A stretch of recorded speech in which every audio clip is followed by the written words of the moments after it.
Hi there, this is Jen, and thanks for joining me today. Today I am finishing off my April set of cards for Kendra's Card Challenge.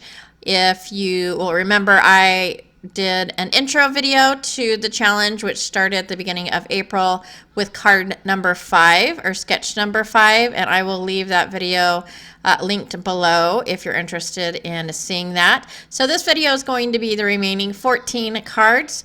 I have used the same format that I did the last time, which seemed to go over well, so I'm going to stick with that format.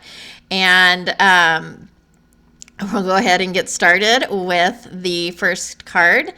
Or actually, this is the card that I made at the beginning of the month for the kickoff for Kendra's Card Challenge. And throughout the video, I will go ahead and talk to you a little bit about the challenge and the prizes and how you can participate.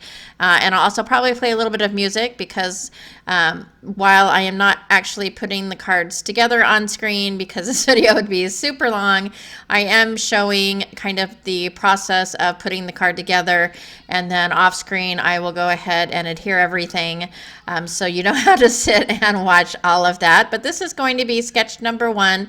I changed it up a little bit just by using some scalloped borders, but this is basically how the card is going to come together. And I also wanted to mention that I am using a paper pad from the Not Too Shabby shop. This is actually from their subscription paper pad for the month of April. And so throughout the video, that's what the pattern papers are. I didn't mix up any pattern and pattern papers. You can use for the solid pieces or the match. You can use any paper you want, whether that is a solid or a piece, another piece of pattern paper that's not part of the 6 sheets that you use for this challenge. And if you're new to Kendra's Card Challenge, basically what it is you are picking out 6 pieces of 6 pieces of 6x6 pattern paper, whether that's a single side or a double side. It's totally up to you. Or you can take a 12x12, cut it down into 6x6. All the measurements are geared toward a 6x6 size of paper pad, just so you know. And then there are I call them cutting files at the beginning of each, like these are cutting files. I call them cutting files. So it says this is A and B. The pink is A, the yellow is B. So there's A through F, and those papers are going to tell you the measurements of the pattern paper and how you're going to cut them. And then the sketches, which are 1 through 15, tell you how to put those cut files together on cards to make 15 cards. So it's 15 cards using 6x6 sheets of pattern paper. Kendra puts this together. She does a lot of work to make sure that this is fun for everyone. She goes out and she gets sponsors for the event. And so she works really hard at putting this all together, and she has a Patreon if you're interested in helping to support her and the challenges. I will leave that information below. As well, she has a giveaway every month in the group. So if you want to participate in the challenges, they are quarterly. So we just started challenge 10 this month, so April. So this quarter will be April, May, and June. And again, that's challenge 10. And when you join the Facebook group, you can post your cards that you make in the files there for a chance to win prizes from the sponsors. So at the beginning of the video, I had a whole list of sponsors. I'll pop that up here so you can see them again.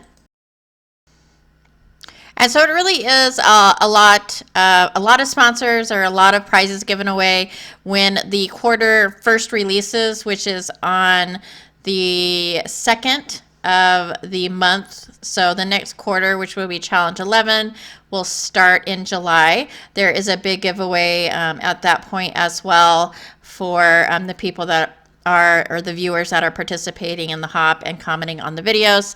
But regardless of the prizes, this is an awesome, fun challenge to participate in. I don't think I've ever used my pattern paper so much as I have by participating in this challenge. And really all my paper was doing was sitting there. I would pull it out every once in a while for a little bit of, you know, maybe a border on a card, but I never really used it. And I need to use it because what good is it just sitting in my craft room, just looking pretty? So this is a great way to use up pattern paper, and this is also a great way to use up scraps. It's a great way to use up all those die cut pieces or extra pieces that maybe you don't use on other things and you just set them aside to use for later.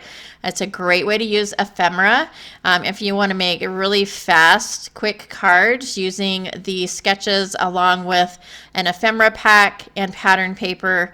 Is just really quick and easy. And next month, for the month of May, I will be using the Not Too Shabby box of the month for the month of May, and I will be doing another set of 15 cards, and you'll just have to that hasn't been released yet. That box releases on the 1st of May, but it is an awesome summer box, and I think you'll love it. So I'm going to do 15 cards using those paper pads and ephemera from that box, and so I can't wait to show you that. I absolutely love the papers. I love these papers too, but I had a hard time on some of these cards. I'm going to see if the second time around, if I do a little bit better. If you've watched my videos before, you know that I am not a good person that measures things. I eyeball a lot of things. I don't like to measure. And so these challenges some of them can be a bit of a challenge for me. And the last few cards, if you have participated in the Challenge 10 already, you know what I'm talking about probably. But I had a little bit of difficulty. I did not get my measurements exact, and that's totally fine. You can kind of make the cards your own by, changing the direction, mixing up the pattern paper, and things like that. So this is the first card that didn't turn out quite right. I don't know if you can tell, but the side is not even. I had a hard time cutting these papers. So to remedy that, I went ahead and I grabbed some of that thin gold sticker, added it on the side, and no worse for the wear. And then the next two cards are kind of similar in sketches as well. So when you're cutting these papers, you just have to be conscious of, if it's a double-sided paper, which direction you want that paper going. And I don't know that I really planned this out particularly well, but it ended up okay, I think. Like I said, my cuts were not exactly perfect, and so there are some gaps and some unevenness, which I tried to remedy using stickers or hiding it with something else. And so this is the last of those cards that have these different directional pattern papers. This is sketch number 12. Honestly, I suppose if you didn't want to cut the paper at all, you could just kind of put the top and the bottom, cut them straight, and then just layer that middle piece on top. So you would really just have to make a cut for that middle piece. Maybe cheating a little bit, but it would look the same if you laid it out exactly the same. So this one, I really love the layout of this.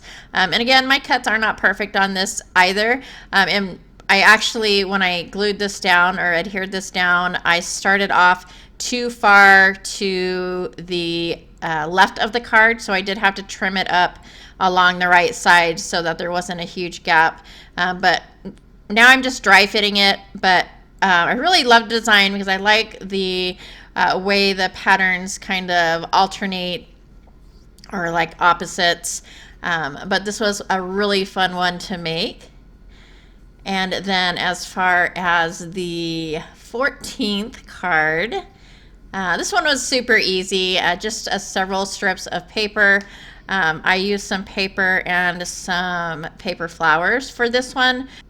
And then real quick before the end of the video, I just wanted to remind you that I'll put all of the information about the challenge in the description box below. I will also put a link to the sketch number 5, which is the sketch I did at the beginning of the month. And then as far as the second set of 15 cards that I'm going to be doing, I will have that video out. It's going to be actually the end of May, but Not Too Shabby Shop has a hop on the 1st of the month to celebrate the new release, and so hopefully you'll check out my channel for that.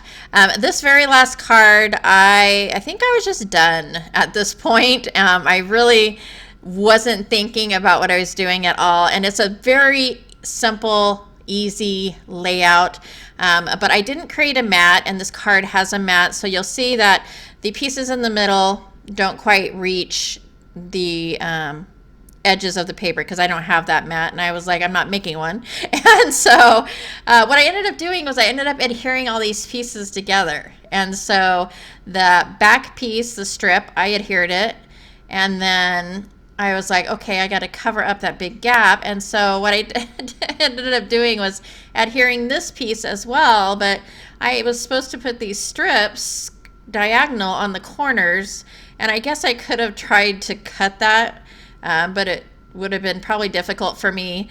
So I just threw some stuff on there and tried to cover up my mistakes. And you know what? That's just the way it goes sometimes. So I hope you like this video. I hope and encourage you to join the card challenges. Again, the information will be below. If you like this video or found it informative, I would love a thumbs up. As always, thanks so much for hanging out with me today, and I hope to see you next time.